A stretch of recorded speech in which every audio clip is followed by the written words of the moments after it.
सबसे पहले आपने इस बात का ख्याल रखना है कि आपने किसी भी ऐसे ट्रैवल एजेंट से वीज़ा नहीं लगवाना जिसको आप बिल्कुल जानते नहीं हैं या जिसका ट्रैक रिकॉर्ड अच्छा नहीं है। अगर आप किसी ट्रैवल एजेंट को नहीं जानते तो कम से कम जो लोग उनके थ्रू गए हुए हैं उनसे पहले आप मालूमात अच्छी तरह ले लें, उसके बाद आप उस ट्रैवल एजेंट से रब्ता करें। दूसरी बात यह है कि अक्सर कुछ फराड इस तरह का भी हो जाता है कि ट्रैवल एजेंट जो है जब वो आपको होटल का पेपर देता है, शिरका पेपर होता है जो, उसके ऊपर आपके होटल का नाम लिखा होता है, आगे स्लैश डाल के सिमिलर लिखा होता है, तो यहां से वो अपने पैसे बचाते हैं। सिमिलर का मतलब होता है कि इससे मिलता जुलता होटल, तो वो क्या करते हैं आपको 500 मीटर पे होटल दिखाते हैं, उसी का आपको पेपर देते हैं और जब वहां पे आपको उतारते हैं तो सिमिलर होटल में उतार देते हैं और वो 900 मीटर दूर होता है। तो आपने ये बात पहले ही उनसे तय कर लेनी है कि आप जो सिमिलर होटल कह रहे हैं वो कितने फासले पे है। एक और चीज आपको पता होगा कि उम्रे में आप पूरे वर्ल्ड वाइड जहां से भी सफर करेंगे ना, उम्रे के अंदर इनकी कैटेगरीज होती हैं, जैसे कि इकोनॉमी पैकेज हो गया, 3 स्टार 4 स्टार 5 स्टार हो गया, या कुछ ने सिल्वर गोल्ड ब्रॉन्ज डायमंड इस तरह पैकेजेस के नाम दिए होते हैं। तो जो 3 स्टार या इकोनॉमी पैकेज है ये सेम ही है तकरीबन एक तरह के ही, और 4 स्टार 5 स्टार थोड़ा सा लग्जरी ट्रैवल आ जाता है, उसमें आपको सिंगल रूम मिलता है या डबल रूम मिलता है आपको, मतलब कि एक रूम में 2 बंदे होते हैं। इसके अलावा रूम का जो वाया है वो मक्का से या मदीना पाक से काफी ज्यादा करीब होता है, आपको किसी किस्म की शटल सर्विस का या वॉकिंग डिस्टेंस बहुत ज्यादा नहीं होता। यहाँ पे मैं एक और चीज बताता चलूं, कोई भी ट्रैवल एजेंट आपको ये चीज बताएगा ही नहीं, ये वाहिद मेरे यूट्यूब चैनल पे आपको चीज मिलेगी,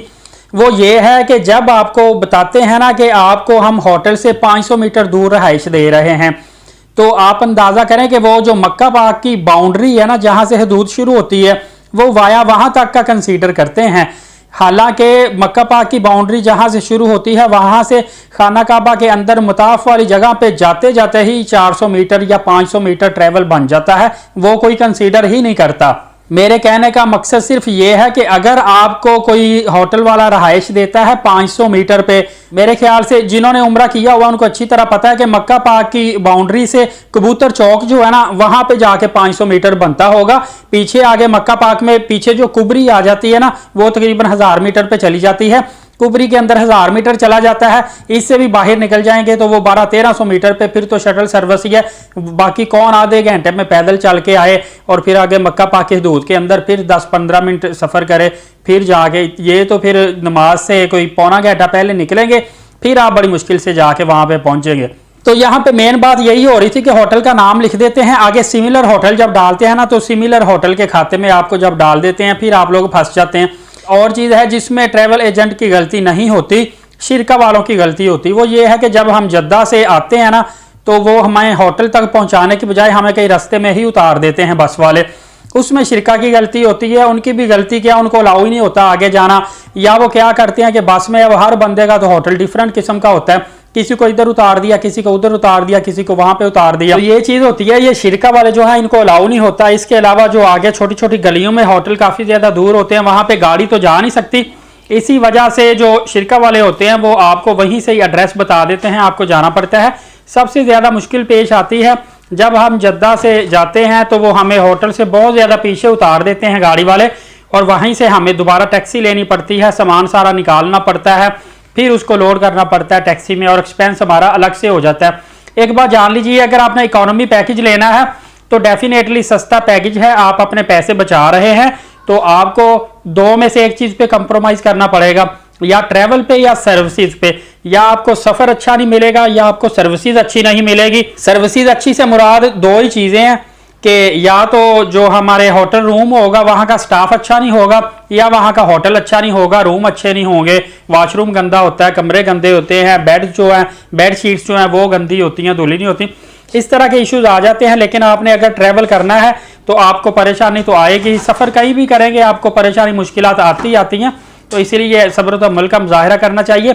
और अगर मैं आपको बताता चलूं कि आपने सस्ता पैकेज कैसे हासिल करना है, उसका बेहतरीन तरीका यह है कि आप टिकट जो है ना पहले ही करवा के रख लें। जब आपका वीज़ा लगता है ना तो वीज़ा लगने के 2 माह के अंदर आपने फ्लाई करना होता है, 2 माह बहुत ज़्यादा टाइम होता है, तो आपको पहले ही इस बात का ख्याल कर लेना चाहिए कि आपने कब तक फ्लाई करना है, आप उसकी टिकट पहले से करवा के रख लें, आपका उसमें से एक्सपेंस बच जाएगा।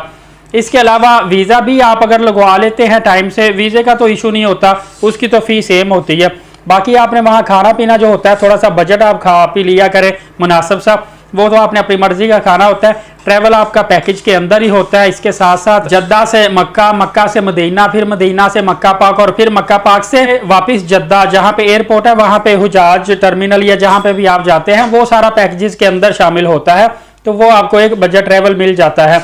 इसके साथ साथ अगर आप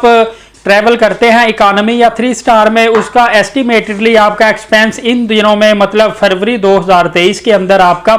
1,80,000 से लेके 2 लाख के दरमियान आ जाता है। इकोनॉमी पैकेज में 1,80,000 से 90 तक आएगा। 3 स्टार में 1,90,000 से लेके 2,10,000 तक आता है। और इसी तरह अगर आप ज़्यादा रहाइश पीछे लेते हैं तो उससे आपको शटल सर्विस का इस्तेमाल करना पड़ता है, उसका आपका एक्सपेंस और कम आ जाता है। लेकिन आप अगर देखें शटल सर्विस में कितनी परेशानी, या आप टैक्सी करवा के मक्का पाक जाते हैं तो आपका एक्सपेंस वही जगह पे ही आ खड़ा होता है जिस चीज़ को आप सेव करने की कोशिश कर रहे होते हैं। और इसमें एक और बात का आपने ख्याल रखना है कि जब आप कहीं से भी टिकट वगैरह करवाते हैं, अपना पूरा पैकेज एक लेते हैं ट्रैवल ऑफिस से, तो आपने इस चीज़ का ख्याल रखना कि आपने उनसे पहले एक एंटिटी बनवा लेनी है, ताकि उसमें मुकम्मल आपका नाम, आपका एड्रेस, आपका पासपोर्ट नंबर और आपने किस तारीख को फ्लाई करना है, कौन सी एयरलाइन है, डायरेक्ट है कि वाया से है, ये भी चीज़ जहन में रखिएगा। सम टाइम आप फ्लाइट जो है वो डायरेक्ट ले लेते हैं, लेकिन वो बाद में आपको पता चलता है कि ये तो वाया से फ्लाइट थी,